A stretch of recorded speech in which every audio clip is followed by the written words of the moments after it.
காலையில் இந்த டிபனை ஒரு முறை செஞ்சு பாருங்க, சூப்பர் சுவையா இருக்கும். எப்பவும் உங்கள் வீட்டில் காலையில் இட்லி தோசைதான் செய்வீர்களா? வீட்டில் ராகி மாவு இருந்தால் அந்த ராகியைக் கொண்டு ஒரு புதுமையான டிபனை முயற்சித்துப் பாருங்கள். பொதுவாக ராகி மாவைக் கொண்டு ராகி களி, ராகி கூழ் என்றுதான் செய்து சாப்பிட்டிருப்போம். ஆனால் ராகி மாவைக் கொண்டு உப்புமாவை ஒருமுறை செய்து பாருங்கள். இந்த உப்புமா ருசியானது மட்டுமின்றி சத்தானதும் கூட. எளிய ரெசிபியான ராகி உப்புமா செய்வது எப்படி என்று தெரிந்து கொள்ளுங்கள். அதை செய்து சுவைத்து எப்படி இருந்தது என்று உங்கள் கருத்துக்களை கமெண்டில் பகிர்ந்து கொள்ளுங்கள்.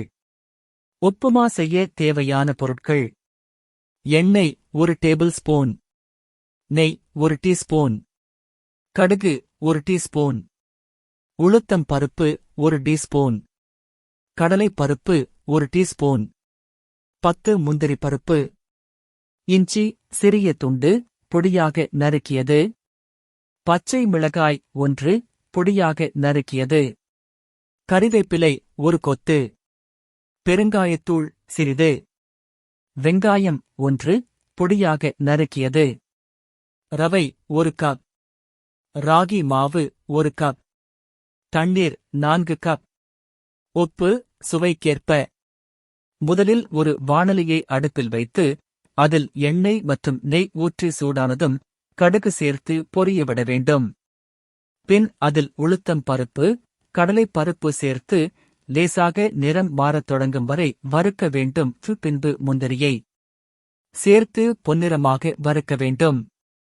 பிறகு அதில் பொடியாக நறுக்கிய இஞ்சி, பச்சை மிளகாய், கறிவேப்பிலை சேர்த்து நல்ல மணம் வரும் வரை வதக்க வேண்டும். பின்னர் அதில் பெருங்காயத்தூள் சேர்த்து லேசாக வதக்கி பொடியாக நறுக்கி வைத்துள்ள வெங்காயத்தை சேர்த்து கண்ணாடி பதத்திற்கு வரும் வரை 1 டீஸ்பூன் உப்பு தூவி வதக்க வேண்டும். பின் அதில் 1 கப் ரவையை சேர்த்து அப்படியே நல்ல மணம் வந்து வறுபடும் வரை கிளறிவிட்டு வறுக்க வேண்டும். ரவை நன்கு வறுபட்டதும் அதில் 1 கப் ராகி மாவை சேர்த்து மிதமான தீயில் வைத்து நன்கு வறுத்துவிட வேண்டும். பின்பு அதில் 4 கப் அளவு தண்ணீரை ஊற்றி கிளறிவிட வேண்டும். அப்படி கிளறிவிடும்போது குறைவான தீயில் வைத்துக் கொள்ள வேண்டும். ரவையும் ராகி மாவும் நன்கு வறுபட்டு இருந்தால் நீர் ஊற்றும் போது கட்டி சேராமல் இருக்கும். இல்லாவிட்டால் கட்டிகளாக சேரும். எனவே ரவையையும் ராகி மாவையும் நன்கு வறுத்துக் கொள்ளுங்கள். பொதுவாக ரவை வேகமாக வெந்துவிடும். ஆனால் ராகி மாவு வேக நிறைய நேரம் எடுக்கும். எனவே மூடி வைத்து ஒரு 5 நிமிடம் வேக வைக்க வேண்டும். 5 நிமிடம் கழித்து மூடியை திறந்து உப்புமாவை நன்கு கிளறிவிட வேண்டும். பின் மீண்டும் மூடி வைத்து ஒரு 5 நிமிடம் வேக வைக்க வேண்டும். பின் மூடியை திறந்து கிளறிவிடும்போது உப்புமா வாணலியில் ஒட்டாமல் நன்கு திரண்டு வரும். இப்போது அடுப்பை நிறுத்திவிட்டால் சுவையான ராகி உப்புமா தயார். ஒரு காலத்தில் நன்கு அறியப்பட்ட தானியமாக இருந்த ராகி இன்று மக்களின் உணவுப் பழக்க வழக்கங்களிலிருந்து முற்றிலுமாக நீங்கிவிட்டது. இது மிக துரதிர்ஷ்டமானது. பல்வேறு வகையான தாதுப் பொருள்கள் நிறைந்த தானியங்களில் ராகியும் ஒன்று. ராகி தாதுப் பொருட்கள் நிறைந்த தானியமும் ஆகும்.